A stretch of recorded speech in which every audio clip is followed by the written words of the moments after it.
Hello viewers, మన Indian mobile brand మార్కెట్లో Chinese కంపెనీలే dominate చేస్తున్నాయి. మనం ఏ ప్రైస్ రేంజ్ తీసుకున్నా 10,000, 15,000, 20,000 అంతెందుకు లక్షన్నరలో కూడా చైనీస్ కంపెనీలు మన భారతదేశ మొబైల్ మార్కెట్ని ఏలుతున్నాయి. కానీ ఇప్పుడు మన ఇండియన్ టెక్ ఎక్స్పర్ట్ అయిన మాధవ్ సేతి గారు ఈ చైనీస్ మొబైల్స్ డామినేషన్ని ఛాలెంజ్ చేస్తున్నాడు. ఛాలెంజ్ చేయడమే కాకుండా 5,000 రూపాయల లోపు మొబైల్ ఫోన్ని లాంచ్ కూడా చేశారు. 5,000 లోపు మొబైల్ ఫోన్ అంటే అదొక ఫీచర్స్ ఫోన్ కాదు, అది కంప్లీట్ స్మార్ట్ ఫోన్. దాని బ్రాండ్ పేరు వచ్చేసి AI ప్లస్ స్మార్ట్ ఫోన్. ఇది పూర్తిగా దేశీయ టెక్నాలజీతో తయారైనది.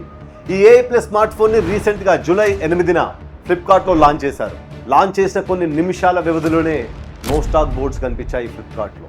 అంతగా దేశీయ ఫోన్ వినియోగదారులని ఆకట్టుకుంది. రీసెంట్గా ఒక యూట్యూబర్కి ఇచ్చిన ఇంటర్వ్యూలో ఆయన ఈ మొబైల్ ఫోన్ గురించి క్లుప్తంగా వివరించారు.